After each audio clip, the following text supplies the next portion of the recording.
And good evening. This is the Elliott wave update for the NASDAQ 100 and the S&P 500 for Thursday, April 18th, 2024. The markets remain crazy. They remain wild. They remain woolly, and they're going in all directions possible.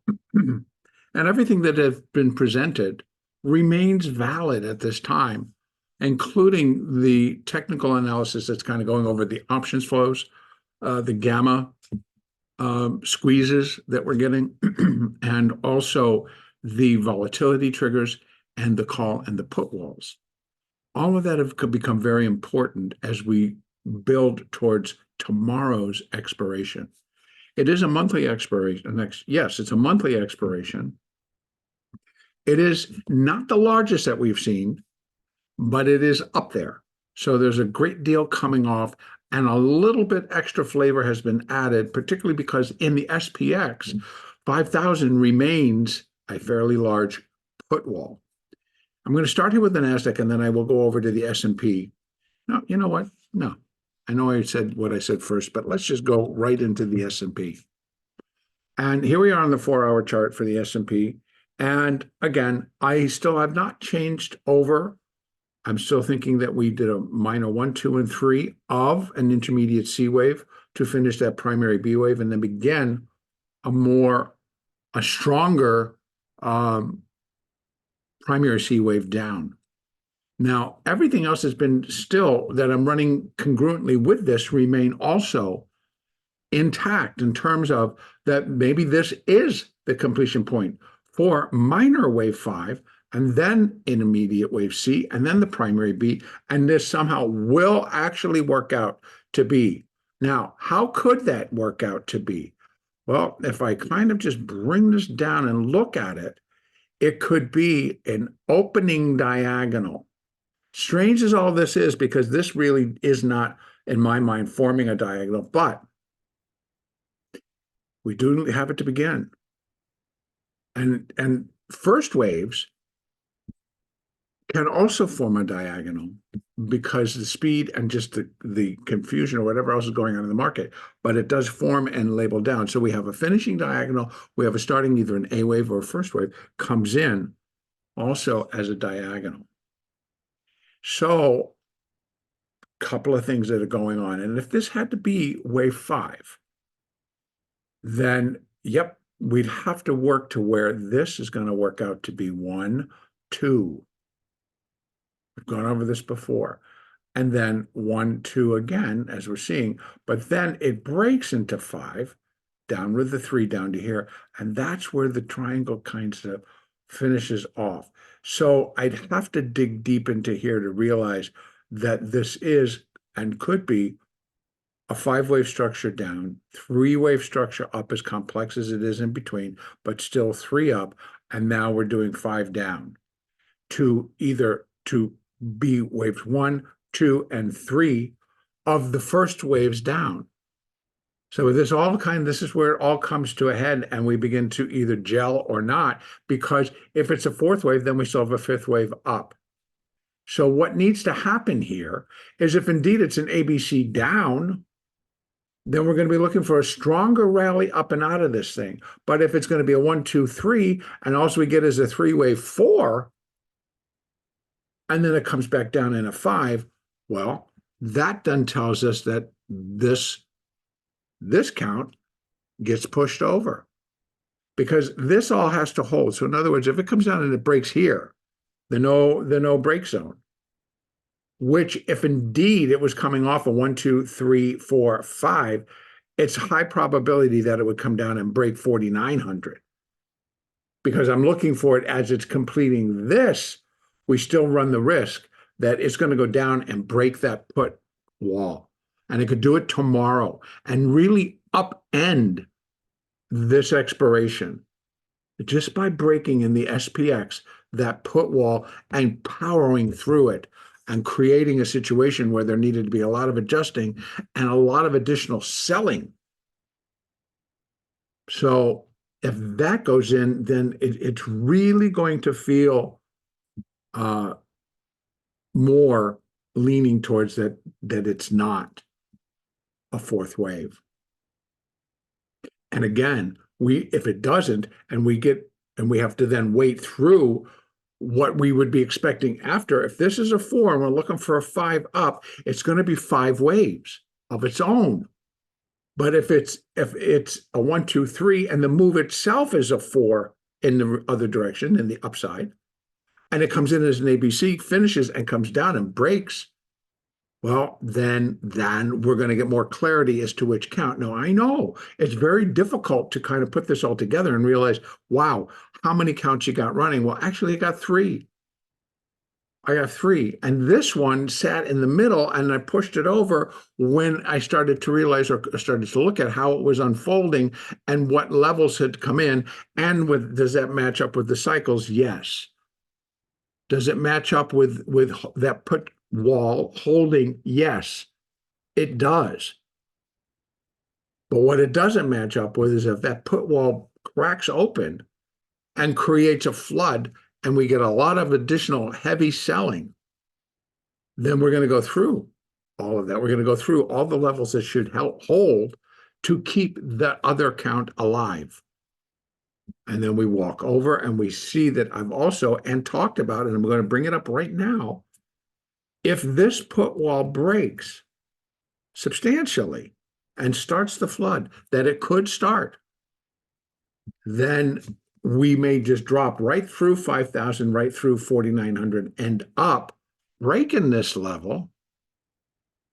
And then we will know that, nope, it's not a 4. We're working into the first 5 down. And actually, it would be wave 3, because this would be 1, this would be 2.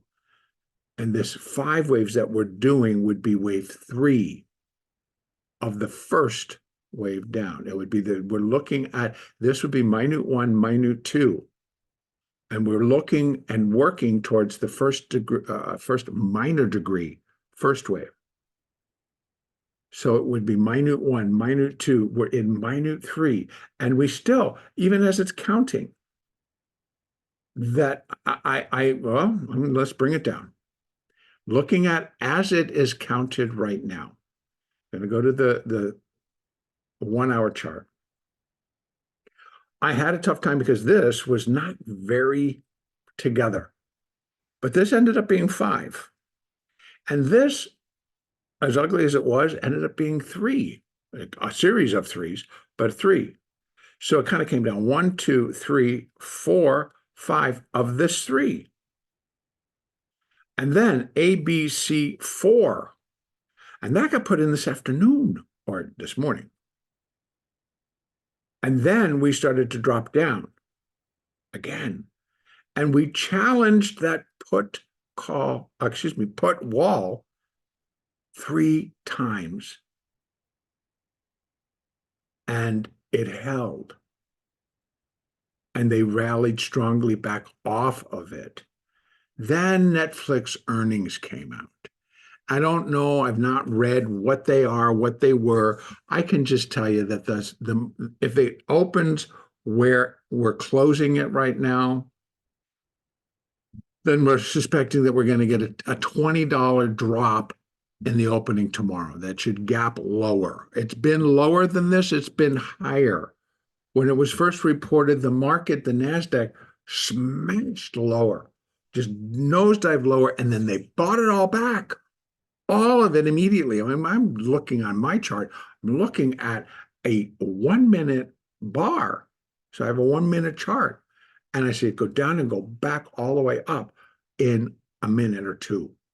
It was quite amazing. And then to bring it all the way back down again. So a little bit difficult, but again, if I'm looking at that and I'm looking at this to be a 5th wave, it's going to be 5 waves in and of itself. So there, what do I have? 1, 2 of 5. So we really start to project. And we use the fibs, but, they all got to start coming together. 618 does, but wave 3, 618, no. Wave three will at least come in with equality to the first wave. And that's 5,005. Basis the future. There's still about 37, maybe tomorrow it's going to be 36, maybe even 35 of premium in the future over the cash. That suggests that this thing breaks. And if it does it overnight, that it's going to gap lower in the SPX. There's danger in that, of course, because again, that's the put wall at 5,000. Again, I don't know. I don't know how many may be traded out. I don't know. But as far as I can tell, it's still there. Now, so if we're looking for a third, they may just start to break it. And then we have, for the entire fifth, 49.86, 49.82, and then also just working this on a third, we have those levels plus 49.70. So where do we start really looking at this first five? Eventually, there's the no break, the no fly. But you can see if they really start pushing this, and again, it gets aggravated by that put wall and by other flows and expiration and etc. It's now you're going to see, oh yeah, it could go there. Am I looking for that? No, but I will follow what the market tells me it's doing. I won't be questioning, why are they selling? I'm just going like, because of what they just did. Because what just broke, because of other factors that come in and change the tone. Just like Netflix earnings. I don't know what they were, but I tell you that the market is very sketchy on them. There's something that the company said or reported that didn't sit with the expectations of how they were pricing the stock. So adjustments are made. Anyway, back to the S&P. Again, on a cycle basis, the S&P has cycles that are again beginning to weaken. I will tell you, the harder we drive lower and the harder we start to push, if we go through 540 to 530, 5,040 to 5,030 in the S&P futures, it's going to start to really gnaw and decay the market's ability to turn, stop, and find the energy or the whatever to actually begin to rally, because it starts to break down a lot of the structure that would take over and allow that market to pick up and rally. There are a lot of calls being put out. And I find it very interesting that the financial media pulls them out. They find them at these various firms and they pull them in to talk about a bullish story, a bullish picture. Yes, the prices can go higher. Yeah. What have I been talking about? I have a count and I'm still using right now that would suggest we move higher in a fifth wave, a minor fifth wave, before we're complete. And where does that go? Well, again, moving back up, we got 5,200, and that's where the call wall is starting to build up. But then the major call wall is sitting at 5,300, and we're looking for a move to that level. So if we were looking for downside, I'm going to stick a -4 on it. We were looking for the possibility it could come down and challenge this put wall, which has been sitting there for quite some time at 5,000 basis the SPX. Now, on the way back up, it's in the SPX that the strength of that call wall doesn't really hit the market until 5,300 SPX. So what are we looking at in the futures market? Well, if we're going to get that same factor in terms of premium, maybe it'll be reduced to like $30, right? It's a June contract. We're coming into May. Well, maybe it'd still be like 32, maybe it'd be as high as 35. Well, I don't know. But that's going to be the level plus, right? If that call wall's at 5,300 in the SPX, then it's going to be 53.30, 53.40. So it's almost the same thing, but in reverse, back up to the upside, right? We have that support from 5,040 down to 5,030. It starts to break below that. It should, and it may accelerate. So we got all sides kind of covered here. If it holds, we already know they step in. We already know that there's a lot of buyers out there. They're just wanting to jump back in, wanting the stock. So that may continue. Let's get through tomorrow's expiration. So again, those are the factors. Those are what's going on. Even if I count it as it is, we should still see a down leg. And so my thought process is if they do it like maybe they did this morning, they came in right away and challenged the put wall. They did it right away from the opening. All right, so got it down there. Or if they do it tomorrow and actually break through it and get it early, that could set the tone for the balance. Or at least for the morning session before, they reverse it again and run up somewhere else to monetize something else. All right, so where are the levels? The 618 level, which sits around 5,020, 5,030-ish, those again are where we're going to start to challenge the put wall. And again, I got to wait for the numbers to come out. I got to wait for all the readings to come out and everything settles as to maybe how much that has come off or been built. Now, if it stays in place and we come down, the next level of support is 5,005 in the futures market. And that would have broken through that put wall. So counting out after that, 5,005 doesn't connect and hold for like a third wave, maybe. I don't know. Right? We're looking, that's where it's equal. It's equal to, if this is 1 of 5, 2 of 5, 3 of 5, it's equal. I would take that actually. But then we have additional support underneath 49.87 down to 49.8250 with 49.70 underneath. So we got a cluster there. Now, if this is going to be a 3, a 4, and a 5, maybe that's where the 5. Otherwise, we break. And again, this is going to suggest that we're now breaking through that put wall, and there's a little bit of afterburn happening. And that being the case, we have 49.20 to 49.13, and then we've got the marker at 48.95. It's like, please don't break me, because then it's all done in terms of the count. Then we put a 5 there, and we got the first 5 down. Possibly. Still, by the way, within a, well, yeah, it would still only be minute wave 3. So we still have a minute 4 and a minute 5 before we finish minor wave 1 coming off of that high. So, yeah, 5,000 in the SPX remains pretty important right now. Equivalent 5,030, 5,040, 5,030 in the futures market. And then we'll see what's going to happen. We do have the room. RSI still looking okay. All right, so let's go over and take a look at the NASDAQ, which has been the beast. NASDAQ has been a beast. And because we came all the way back down towards the lows to finish the hour after hour. And so, again, my count is still an ABC down.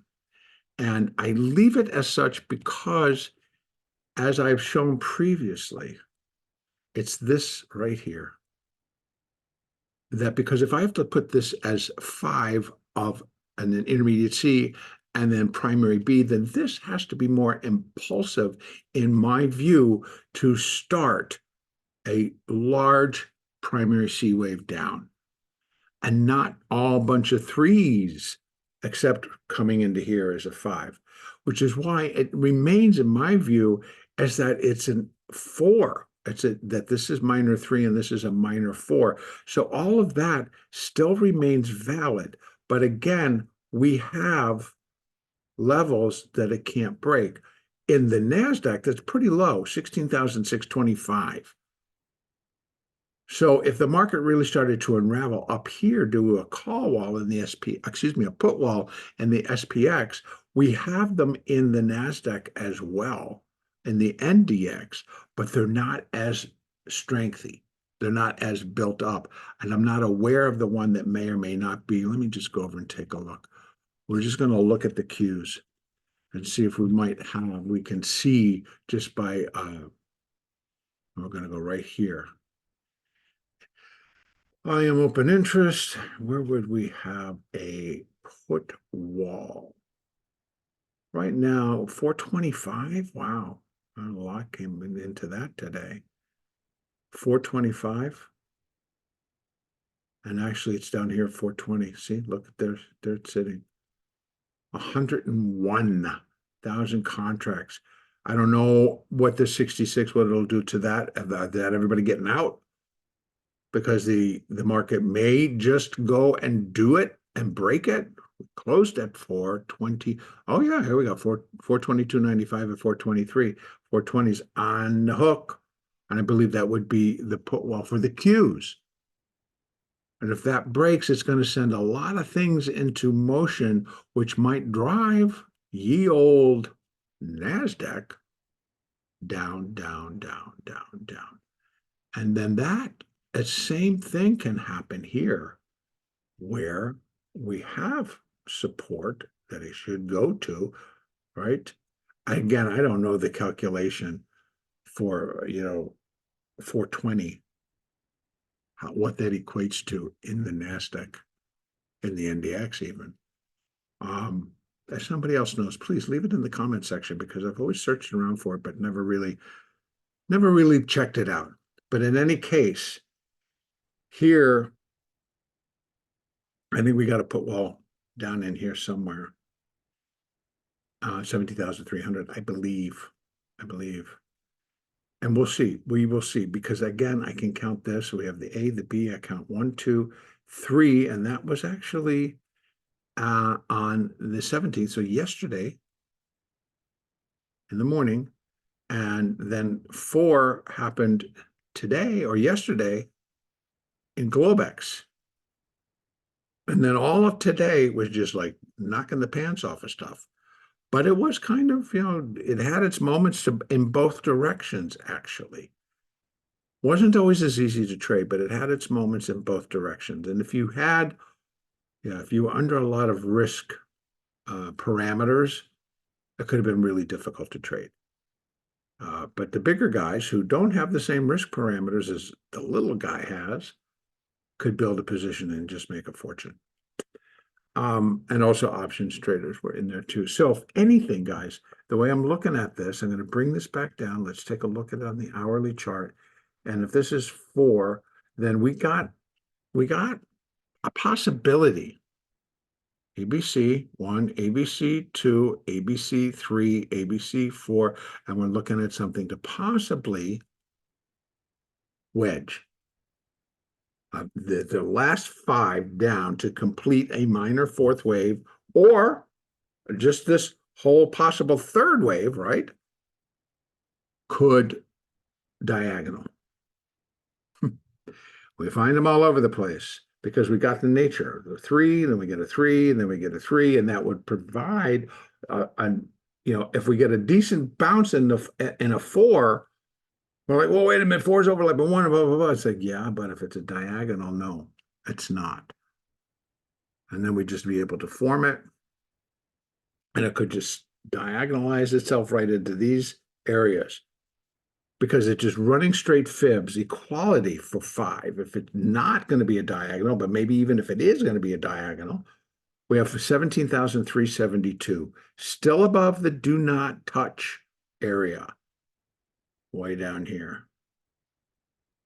But we have it up in between. Now, the 618, I've left it on there because it kind of came, touched, and stopped at.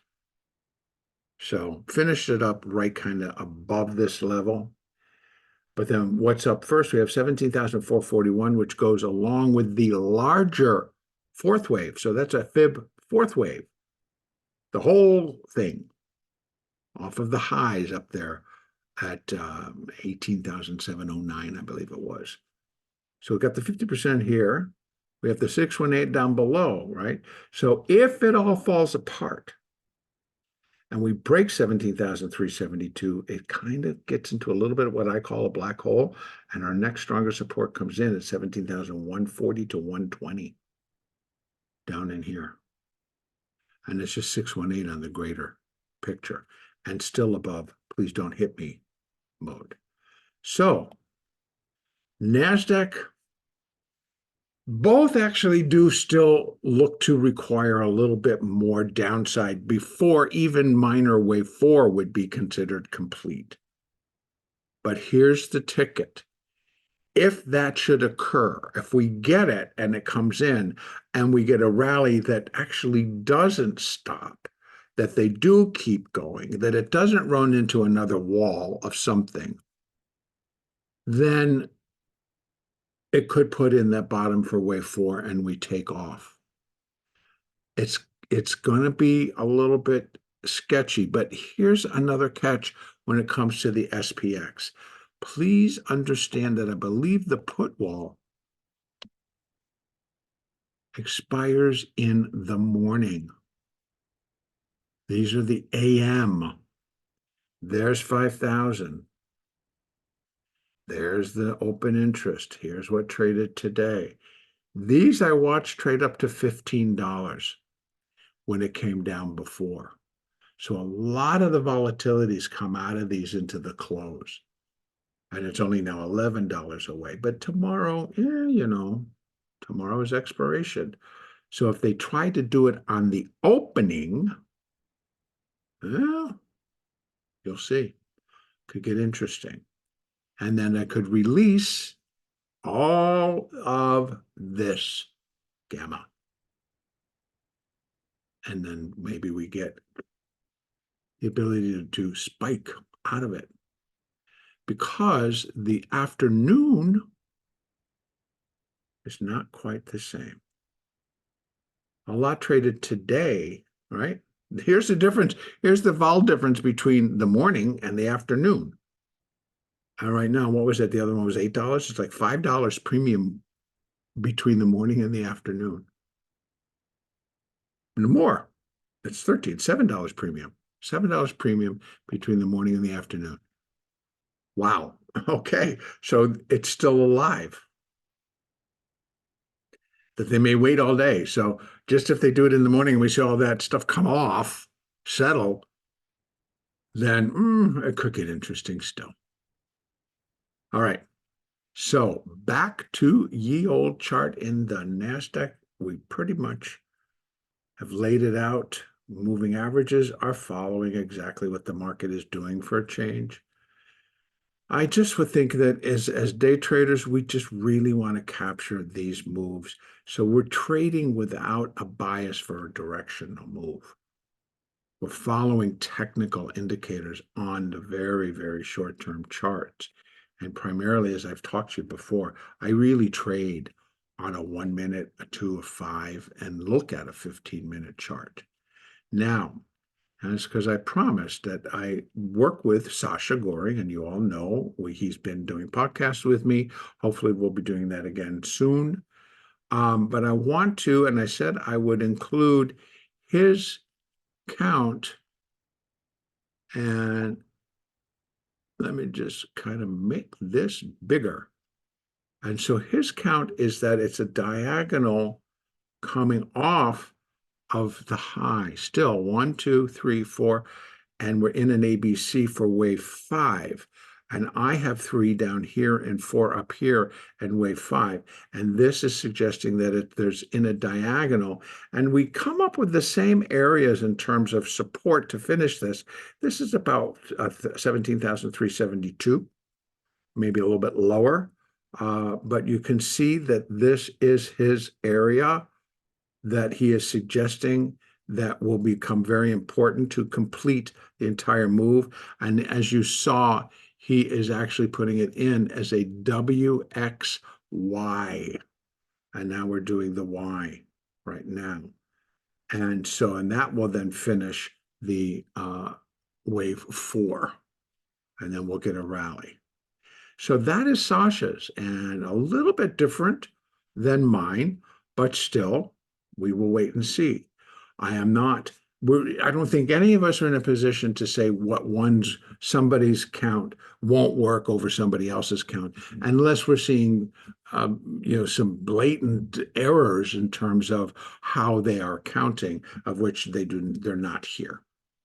So this is also a possibility, and still basically getting us to the same thing. But if you're counting the entire move off of the high down to these levels as a WXY, then you might find this more interesting and to fill in these blanks. All right. Also, just so that everybody knows that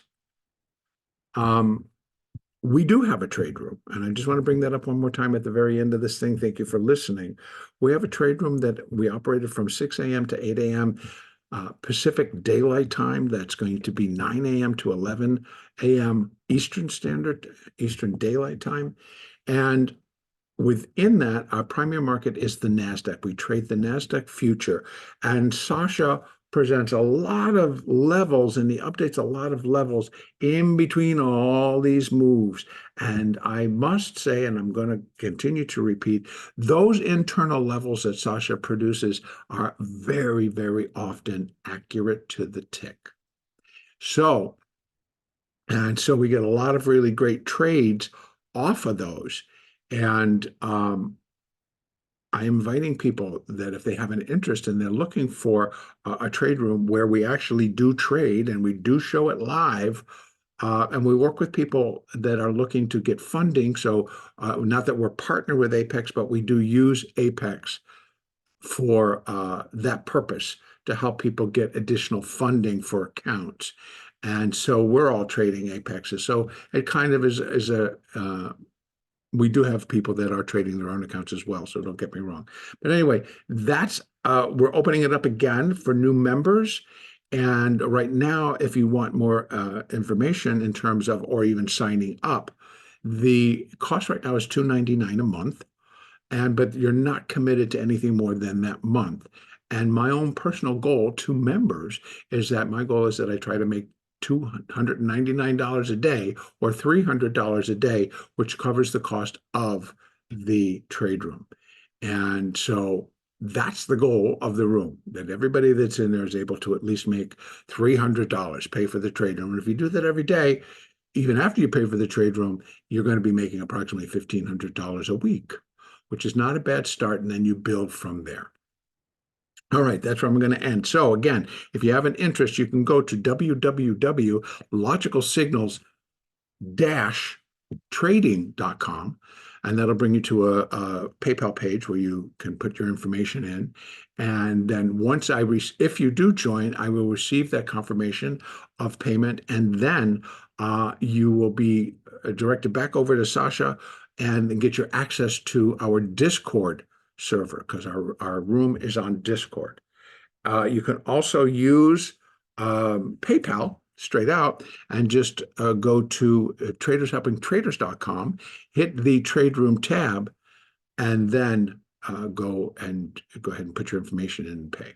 Thank you very much for listening today again, and we will see what happens. Of just one more time, let me just say, I don't think we have anything major, but I better check on what we got coming up tomorrow on the economic calendar.